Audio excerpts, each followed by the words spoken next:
everybody goes through hard things in their life. And I think for a long time, going through those hard things made me want to build a life where I didn't have to go through hard things anymore. And what I've realized is that, you could be a billionaire. I mean, I'm not a billionaire, but you could be a billionaire and you're still going to have things that come up. So it's less about trying to build a life where you don't have those things happen. It's more about building the person, building yourself up to where you can overcome those things much easier than someone who can't. The right conversation can change everything. This is Mirror Talk, Soulful Conversations.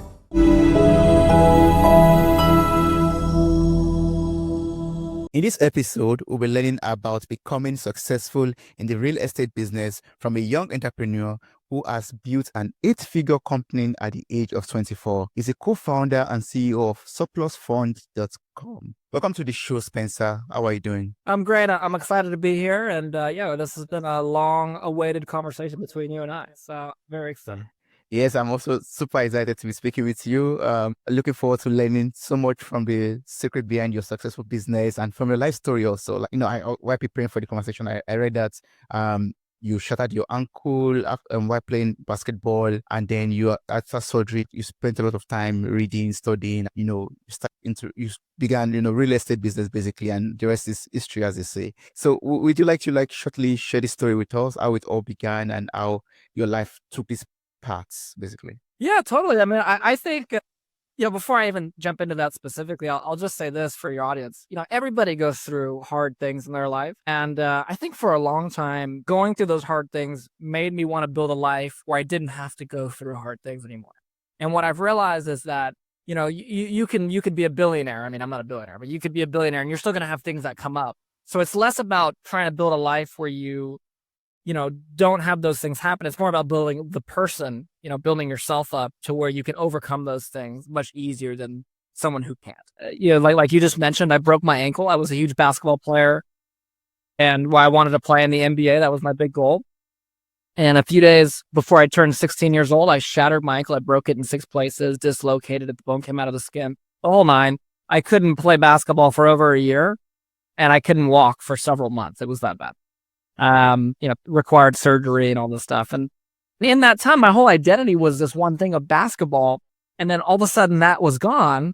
And now I didn't really know who I was. I became very depressed, and kind of one thing led to another to kind of fill this empty void in my life. There's this empty gap. And a lot of people will go through this at different times of life. There becomes this void.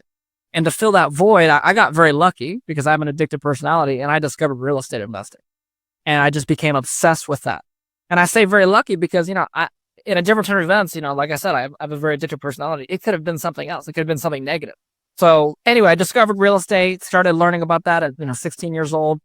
When I got healthy, I started, when I could walk and all that again, I would go out to real estate meetup, like little clubs in my local area, and learn real estate there. And eventually started actually, wholesaling, which was a common way to start real estate, making some money doing that. And that was the beginning of really my career. And I have all to thank to that, very negative, painful event of my ankle. So, yeah. Yes, that's so amazing. Like you said, sometimes we experience some negative things in life that pivots also direct us towards the right path that we have. Some painful things we experience, and we get into some life building experiences that just directs us in the way we are meant to go. And right now, I believe you are very successful with your real estate business. And, at some point during your journey, like you said already, during the meetups, the local business and real estate meetups, you met with David Church, and he taught you about surplus funds. And I also love to learn about surplus funds. Like, can you enlighten us about it? Can you tell us how you can make money this way also? Yeah, no, totally. Like I said, I began learning real estate at a very young age. I grew up in a family. My dad was a high school dropout. He fixed cars for a living. And my younger brother is actually, severely autistic. So my mom didn't work. She was a full-time, full-time stay-at-home mom. So I didn't have a lot of role models as far as real estate or business or anything like that. So I had to go out and find those people. That's where I started going to those real estate meetup clubs. And one of those real estate meetup clubs I went to was hosted by a gentleman named David Church. I met him when I was 16, 17 years old. And we actually started our relationship. I literally he was doing fix and flips, and I would go into his fix and flips, and I would do some of the demolitions. I had, a big sledgehammer or whatever it was, and I would knock down walls, and I would break out kitchens, and I would do all this manual labor, and then he paid me like $50, then, and I'd be like, hey, you know what? I'm in high school. I'll take it. Right. And eventually what ended up happening was, as I got older, we would work together through so many of those. And he started to realize that I had bigger ambitions, obviously. And I started to do well in some other areas. And so we worked together on a few real estate projects, realized we really enjoyed working together, and we complemented each other's strengths and weaknesses very well. And as that was happening, at the same time, he had this guest speaker come to his real estate meeting. Because again, he ran this real estate club. Now it's a pretty small club. It's talking 15 to 20 people in attendance at any meeting. So it was pretty small. But one of the club meetings, he had this guest speaker come in and talk about this method of making money where you can basically make money by giving money away. And how it works is, when a home goes to foreclosure, and all foreclosure means is if you stop making your payments to the bank, obviously the bank doesn't like that. They're going to come and take the house. That's called a foreclosure. Yeah. So they're going to kick you out. They're going to take the house. And then what they do is they don't actually want the house. They want to get their money back. So they go and they sell that house at auction. But the question becomes, well, what happens if you owe $100,000 on the house, but at the auction, the house sells for $150,000? Okay, well, obviously the bank gets their 100, right? But what about that extra $50,000? What happens to that? And I always thought that the bank just got to keep that as their profit. I mean, they took the house, they sold it. Don't they get to keep that? The answer to the question is no. The people that money is owed to is actually the person who was kicked out. It was the homeowner, the person who was foreclosed on. And when I discovered this at this guest speaking event, I'll be frank with you, I actually just didn't even believe it at first, because I was like, there's no way that's true. Because the second half of that is, if you just simply find those deals where people are owed money after those foreclosures, and then give that money back to the person that's owed to, who doesn't even know it's owed to them, you can collect a finder's fee, 10, 20%, 5, 10 grand. And what I realized is, this is not some niche problem, right? There's literally tens of billions with a B worth of money out there right now that's owed to someone. And that's just in the United States. I can't speak on Germany or Nigeria or Europe or anywhere else. I haven't done the research on that, but just in the United States only, there's almost $100 billion in lost money that if you simply just give that back to someone, you can collect a finder's. And that basically is that's what surplus funds is in a nutshell. We just help people recover money they didn't even know that they had.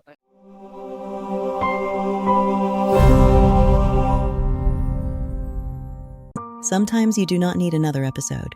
You need the right moment, the right voice, the right truth for where you are right now. Ask Mirror Talk is a space where you can bring real questions, honest feelings, and the life moments you are navigating. When you ask, you are not met with generic advice or surface-level answers. You are met with insights drawn from real conversations, lived wisdom, and powerful moments from the Mirror Talk podcast. Whether you are questioning, growing, searching, or feeling stuck, this tool helps guide you to reflections, sound bites, and specific episodes that speak directly to what you are experiencing. This is not about fixing you. It is about meeting you. Ask what is on your heart. Mirror Talk will reflect back what may help you see more clearly.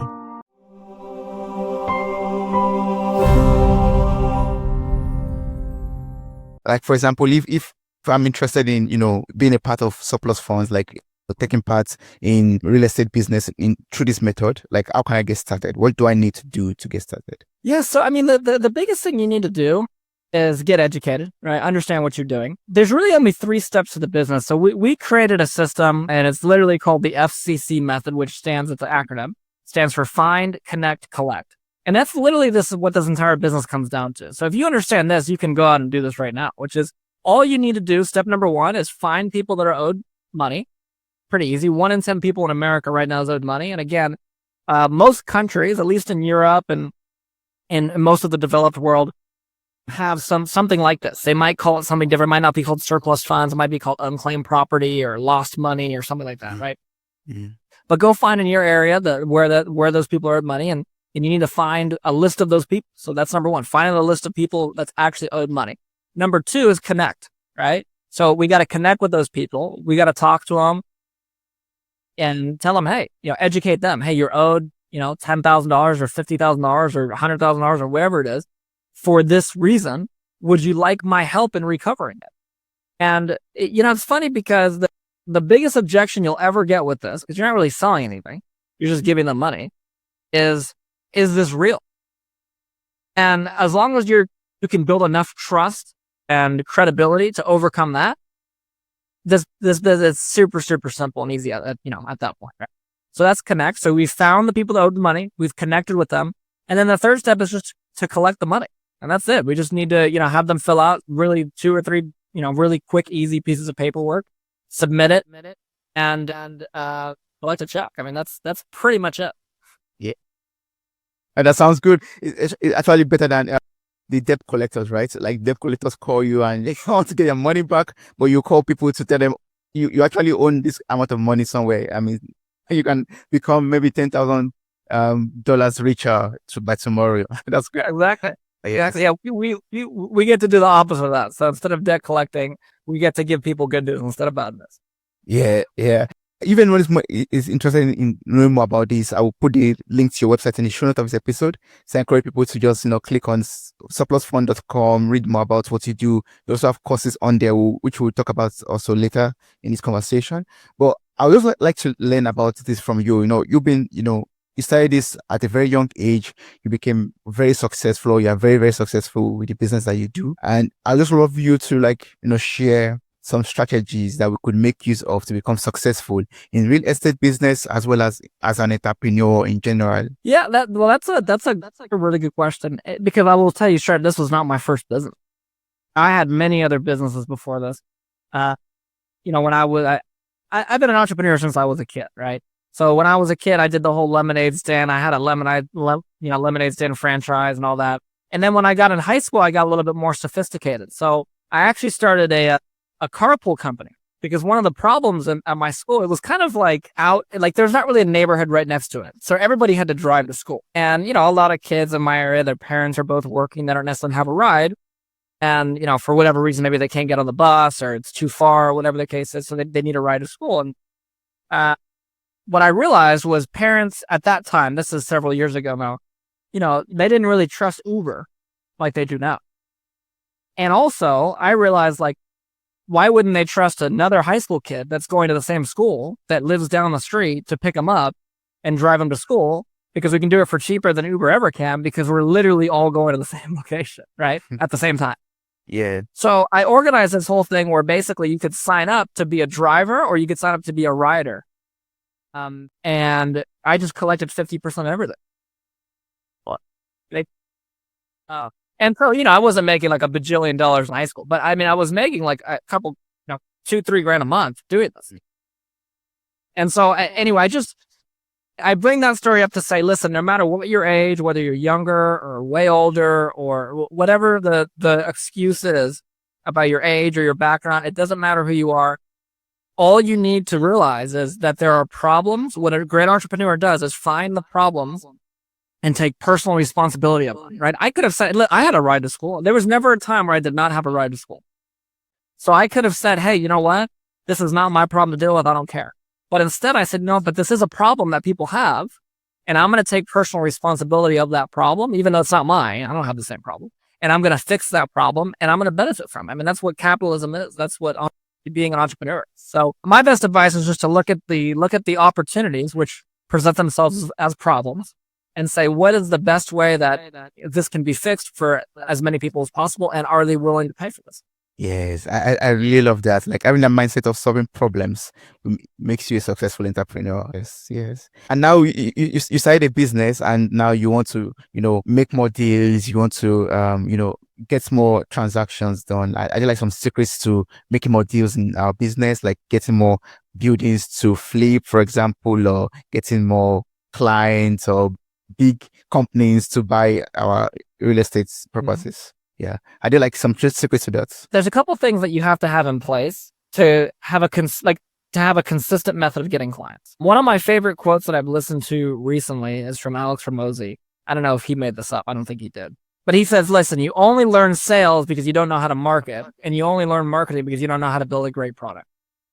So the ultimate thing is if you build a world-class product or service where people are breaking down your door to buy this from you, then everything I'm about to tell you goes out out the window because you don't need it. Okay.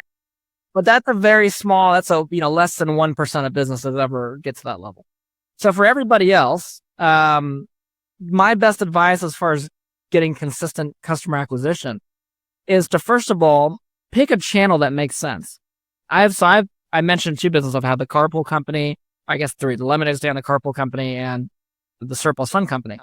But I've had many other businesses. One of the businesses I had was called Social Seniors. And the whole concept of it was we wanted to help senior citizens reconnect with their grandchildren on Facebook. And I got the idea because someone I met in a real estate club paid me $50 an hour to teach him how to use Facebook so he could talk to his grandson. Okay. I was like, this is amazing. Like, how can we capitalize?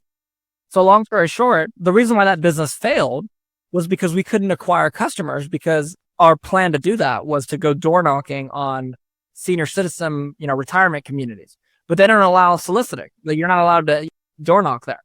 So they just kicked me out every time I go there. We didn't have a consistent way. So we had to pick a better business. We had to pick a better channel. Now, that was pretty extreme because it was like just the business wasn't going to work.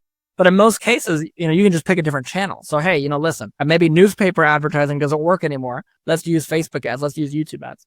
But once you have a solid channel created, the next thing you want to have is a consistent process. It's just like with any part of business. You want to have a standard operating procedure. So first of all, if you're not living your life habitually, meaning you don't have daily habits, weekly habits that you go through, then that's the step number 1. Because if you can't even do the same thing for yourself every single day, then there's no way you're going to be able to run your business the same every single day, right? Because there are no business problems. There are only life problems that show themselves in your business. And specifically, once you have your daily schedule knocked out, then you'll be able to focus on actually building out a very clear, specific customer acquisition process to where repeatedly, hey, if we spend $1,000 or $500 or we appear on 10 podcasts or whatever it is, right? When we take this action, we're going to see this result every single time. And it's something that takes patience and discipline and focus to build. And it takes being habitually focused on this one thing for a long period of time. That's the last thing I'll say in regards to advice is do not have shiny object syndrome. It's so easy to be excited about starting a new business, start that new business. It doesn't blow up in the first 3 days like you think it will. And then being like, you know what, maybe it's just the business doesn't work. No, dude, the reality is that you've tried this business for 3 days. The company I have now, where we've done 8 figures, is literally took me 6 months to do our first sale. Okay, 6 months of making $0, of just failing. And it wasn't like we weren't trying. We were working all day to get this thing to work. Did not work for 6 months.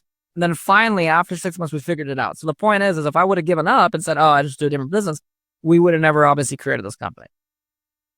I rest my case with that.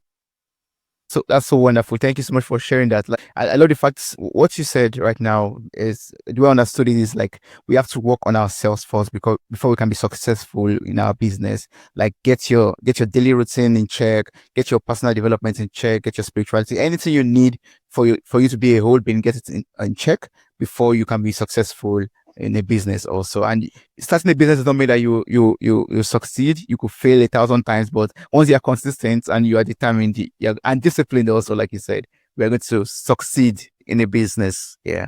Well, and beyond that too, it's the best way to look at business is that in entrepreneurship is that you're playing a sport. And this is, Mark Cuban, the owner of the Dallas Mavericks. He has a book, I think it's called like the Sport of Business. It's a great book I read in high school. And, he references business being like a sport all the time. And that's the reality of what business is. But the difference between business and every other sport is if you play basketball or you play soccer or you play rugby or you play baseball or whatever sport you play, you wake up, you live your normal life, and then you go to practice for 2 hours. And then, whatever, then you go home, and then maybe the next day you have a game, and then you go home, and then there's time when you're on or off. Entrepreneurship is a sport where you're playing the game 24/7, 365 for the rest of your life forever. And it never stops because there's always someone that's operating against you at any given time. So I tell you this to say, I want you to picture this. Imagine an NBA player or whatever your favorite sport is. And imagine that they have a horrible diet, right? They're like very overweight, okay? They're in horrible shape and they never practice their sport at all. And every time they practice, and they're not consistent with their practice time. So maybe if they do practice, it'll be 9 a.m. one day, and then the next day it's at like 2 a.m. And the next day after that, it's like 3 p.m. Right? They're not consistent with their timing at all. They never practice the same thing more than once a week. Do you think they're going to be a good player? And the answer to that question is obviously not, right? So then why would you expect yourself to be good at entrepreneurship when you're doing all those things, right? You're not going to, at the end of the day, the person who makes money in entrepreneurship, they're the best at what they do. I mean, that's just what it comes down to. If you look at this is fascinating.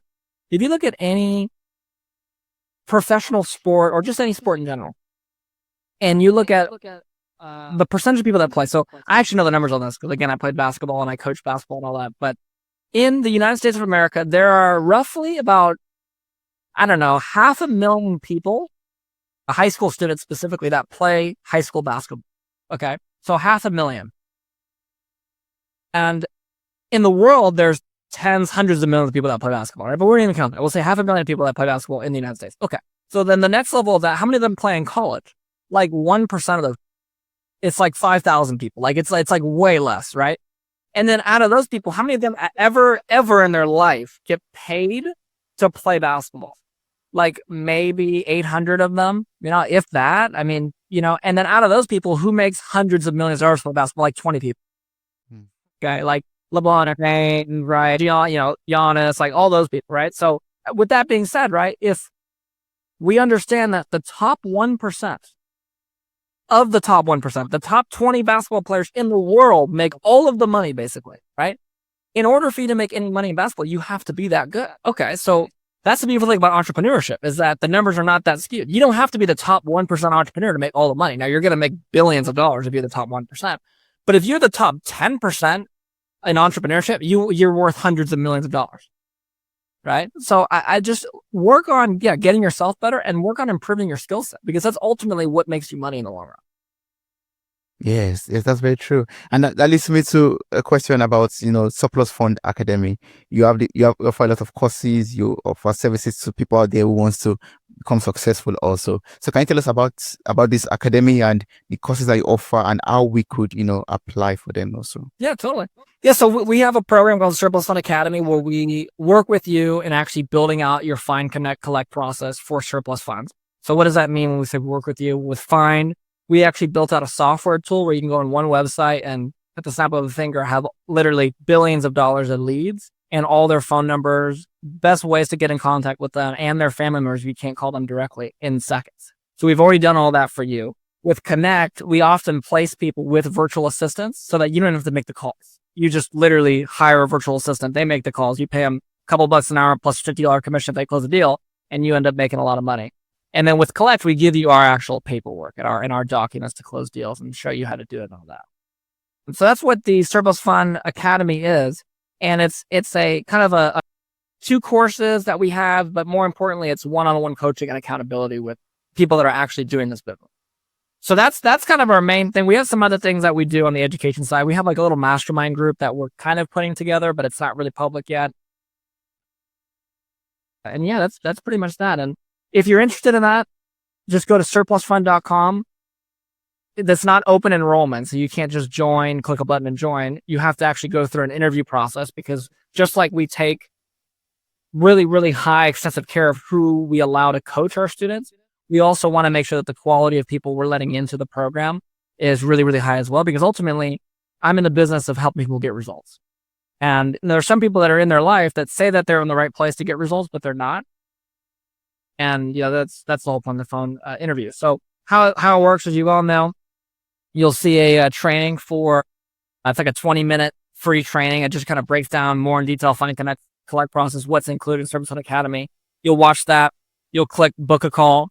And then my team will be talking to you within, 24 to 48 hours. So that's pretty much how it works. That's awesome. I'm going to place, once again, it's the same link, surplusfund.com. It's going to be in the show notes of this episode. So I encourage everyone who's interested to just click on the links. There are a lot of reviews also on websites about people who have gone through these programs, and, I have a lot of wonderful reviews to share with the world, basically. So you could first read that, convince yourself, and then, get across to Spencer and his team to enroll in the course that you would love to. If there's a lesson, Spencer, that you would love to share with any entrepreneur, any young mind out there who who wants to become successful, what would that lesson be or that advice be? Yeah, I think biggest lesson is that in life, and this was told to me by a man by the name of Alex Becker. He's one of my mentors. I joined his mastermind a few years ago. And he said this in our group. He said, in life, no matter what, you will suffer. You will either suffer the pain of discipline or you will suffer the pain of regret. And that's it. And so for me, I don't want to suffer the pain of regret. I'd rather be disciplined and have FOMO and miss out on some things. But the reality is like, those are things I can live without. But if I got to the end of my life knowing that I had not given it my all to be who I can be and who I want to be, I would have just been full of regret. So that is what I would say is the biggest lesson, especially for younger entrepreneurs and younger men and women in general. Yes.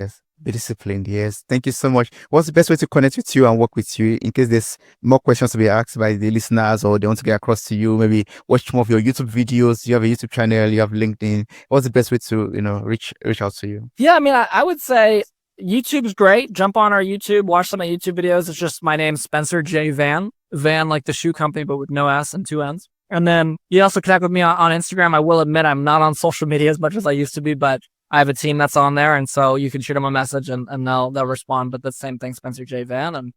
And those are the two best ways. Awesome. Thank you so much, Spencer. I really appreciate this. It was so wonderful speaking with you and learning about surplus fund and how to become successful as an entrepreneur and also in real estate. This was so wonderful. Thank you. Awesome. Thank you. If this conversation resonated with you, consider following or subscribing to Mirror Talk on your favorite podcast platform. You can also support the show by sharing this episode with someone who might need it and by leaving a 5-star rating. It helps these conversations reach more people who could benefit from them. Thank you very much.